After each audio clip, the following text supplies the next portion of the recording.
그러므로 내가 묻겠습니다. 하나님께서 자기 백성을 버리셨습니까?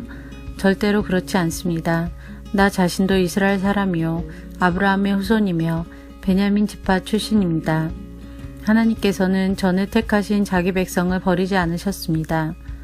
여러분도 성경이 엘리야에 관해 한 말을 잘 알고 계실 것입니다.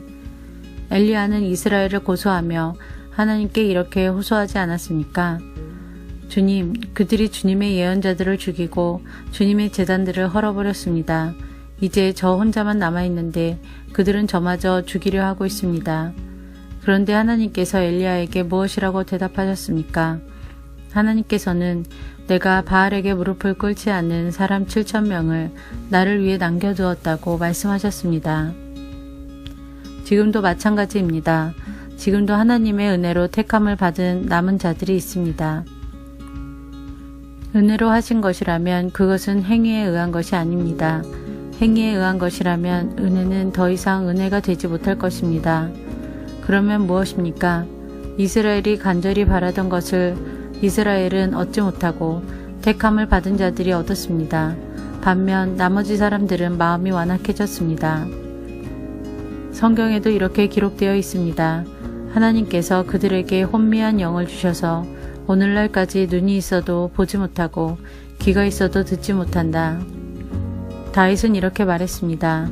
그들의 잔치상이 그들에게 덕과 올무가 되게 하시고 그들이 걸려 넘어져 멸망받게 하소서. 그들의 눈은 흐려 보지 못하게 하시고 그들의 등은 영원토록 굽어 있게 하소서. 그러므로 내가 다시 묻습니다. 이스라엘이 걸려 넘어져 완전히 망하고 말았습니까? 결코 그렇지 않습니다. 오히려 그들의 죄 때문에 구원이 이방인들에게 이르게 되었고 이스라엘은 이방인들을 보고 시기하게 되었습니다. 이스라엘의 범죄가 세상에 풍성한 복을 가져다 주었고 이스라엘의 실패가 이방인들에게 풍성한 복을 가져다 주었다면 이스라엘 전체가 하나님 앞에 돌아올 때 그 풍성함은 얼마나 더하겠습니까? 이제 이방인 여러분들에게 말하겠습니다. 나는 이방인의 사도로서 내가 맡은 직분에 대해 영광스럽게 생각하고 있습니다. 다만 바라는 것은 내 동족에게 시기심을 일으켜 그들 중에 몇 명만이라도 더 구원하고 싶은 것입니다. 내 동족 이스라엘이 하나님께 버림을 받게 되어 세상이 하나님과 화목하게 되었다면 이스라엘이 하나님께 받아들여지는 것은 죽은 자들 가운데서 다시 살아나는 것이 아니면 무엇이겠습니까? 처음 때 내어드린 반죽의 일부분이 거룩하면 반죽 전체가 거룩하고 나무 뿌리가 거룩하면 가지도 거룩한 법입니다.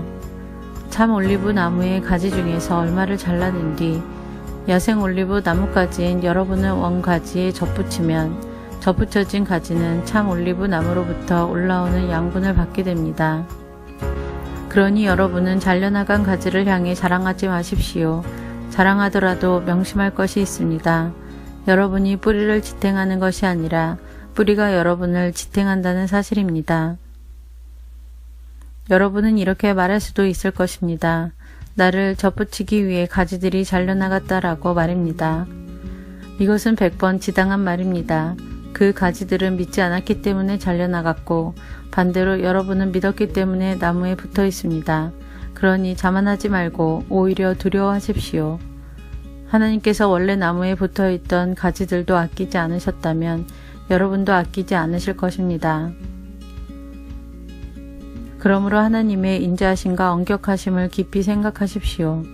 넘어진 사람들에게는 하나님의 엄격하심을, 여러분에게는 하나님의 인자하심을 보이셨습니다. 여러분이 계속해서 하나님의 인자하심에 머물러 있으면 하나님께서도 인자함을 베푸실 것입니다. 만일 하나님의 인자하심에 계속 머물러 있지 않으면 여러분도 잘리게 될 것입니다.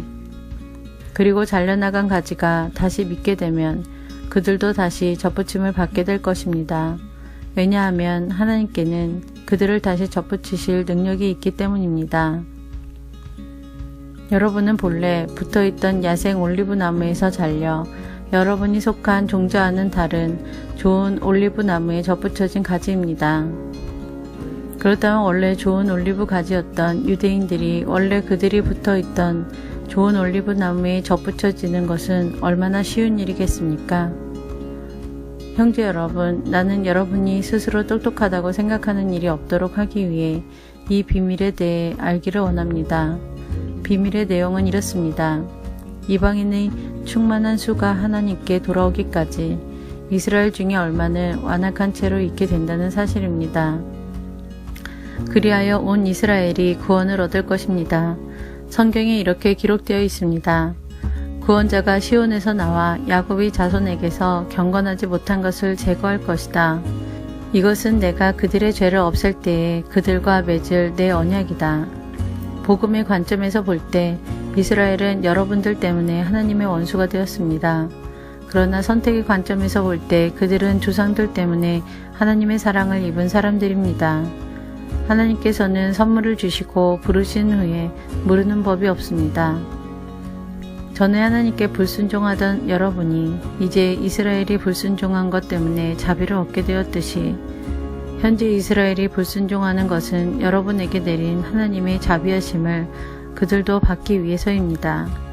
하나님께서는 모든 사람들에게 자비를 베푸시기 위해 모든 사람을 불순종하는 데에 가두어 두셨습니다. 오 하나님의 지혜와 지식의 부유함은 참으로 깊습니다. 하나님의 판단은 헤아릴 수 없으며 그분의 길은 아무도 찾을 수가 없습니다. 누가 주님의 마음을 알았으며 누가 그분의 의논 상대자가 되었습니까? 누가 먼저 하나님께 무엇을 드려서 하나님의 답례를 받는단 말입니까? 이는 모든 것이 하나님께로부터 나왔고 하나님의 보살핌으로 보존되며 하나님의 영광을 위해 존재하기 때문입니다. 하나님께 영광이 영원토록 있기를 원합니다. 아멘.